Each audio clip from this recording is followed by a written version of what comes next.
ڕۆژنامەوان و چالاکوانی جواکە سڤیل نەواف حەسکان باڵکشاندە سەر ئەزموونە خۆیان چەند ساڵان و کالایەنین نێفنەتەوەی و خۆجیهی دکارن بە ئاوایەکی کاریگەر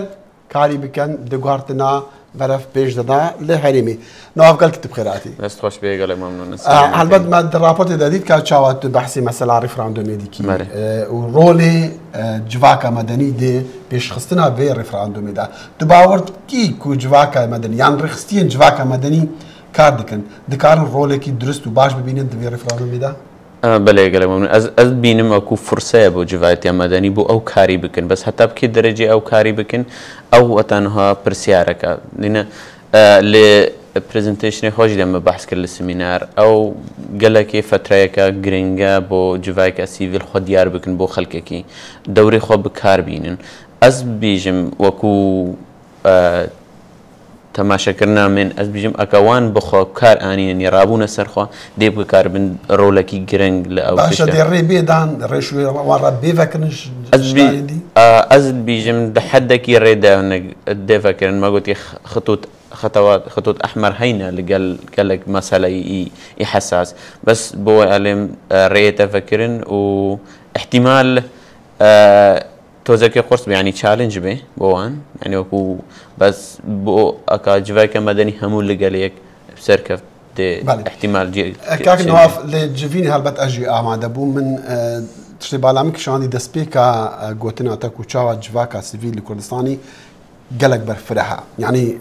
زێدە ژمارەکە گەلەکە مەزنە ڕێخستیان هەیە دکاری جڤاکە مەدەنیدا ئەکتیڤن لێ وان چەند ڕۆڵ هەیە ئەو ڕۆڵی درست و فعلی دەبینن ئەو بخوا وەکو یەکش وان نقاطێت باش و جڤاکە سیڤیل وەکو تۆ گوتی گەلەکە ینی تقریبا 3000 ڕێکخراوی جڤاکە سیڤیل لە کوردستانی ئێستا بۆ عەدەدێ ئەو مقارنە بۆ عەدەدێ کوردستانی و منتەقەی ینی زۆرە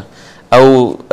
3000 ڕێکخراوە هەر ڕێکخراوەکی احتیمالە 10 کەسی هەبن ینی کە عەدەدێکی مەزنە ئەس بیژم ئەکەوان خۆکرەیەک وەکو ئەو نقطەکیشێن من تەرکیز لەسەر کرد تعاون لەناو جڤاکە سیڤیلدا هەبێ بگهنەیەک ئەجم بە دەورەکی گەلک مەزن بن احتیمال ئەس نابیژمەتە دەغتی حکوومەت و دەغتی ئەحزاب سیاسی و تشتانە نینە هەیە بەس دێخۆ بکار ئانین دەورەکی ئەو فشارە پارتیین سیاسی لەسەر ڕێخستی نێفنەتەوەی و لە هەرێمی کار دەکەن چاندە ئەرێوان ڕێخستیا پتر ئازادی هەیە یان نا تقریبا بژم وان بتر ئازادی هەیە وەکو ڕێخستی نێفدەوڵەت بەس وەکو وانجی خطوط ئەحمەر هەینە ینی بژین مەسەلەی حەساس هەیە وەکو مەسەلە ئێمە بژین مەسەلەی گەندالی ئەوە خۆ نزیکی ئەو مەسەلە ناکەن بەس تقریبا دەوری خۆ دەوری تەکنیک زۆر هەیە ئەو مەسەلە من ئەو ڕۆژەژیم بەحس کردوتی بچین پاش دەوری تەکنیک دەورەکی دیترە ببن ینی چاوە دەوری تەکنیکی تو وەکو مەتەلەن دەوری تەکنیکنەوە بۆ چاوە فێری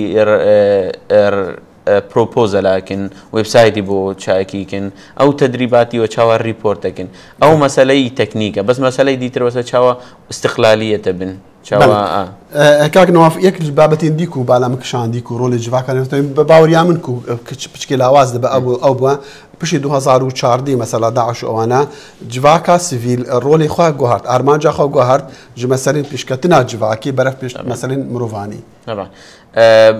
بۆ مەسەلەی ئەو ئێمە هەموو زانن ئەو زەغتێکی زۆرە لەو بۆ لە منتەقەی کوردستان بۆ هەموو خەڵکی ئاوارەکان و هەموون وەختی ئەو کاتە 2014 وەختی ئەو کاتە ئەو مەسەلە چێبووی مەسەلەی ئاوارەکان ئەو ڕوور هاتە گوهارتن ئەوە بۆ جڤایەکە سیڤیل خراپە لینە ئەو وەختی ئەوکۆ ئەس دۆنەری ناو دەوڵەتی بم بۆ ئەو بنێرم بێشوبارە بە پەرە بدەم ئەو لە ئەو منەظەمە ئەو ڕێکخراوە نێرم ئەوە وان هەزەفی نینە ینی ئارمانجی ڕئیسی نینە ئەلێن دەبن لەگەل پارە ئەچن نە لەگەل ئارمانجی خۆ ئەچن ئەوە مەسەلەی ئەڤەکی ماسیەکە بۆ وچ هەن نەزەری بۆ ڕێخستیا دیک و ڕێخستی پێتیڤینە خۆ پێش بێخون بەگەنە ئاسی نێفنێتەوەی ئەوە مەسەلەکی دیترژیکەوەنە ئەو مەجال بۆوان چێ بوت ئینەهوو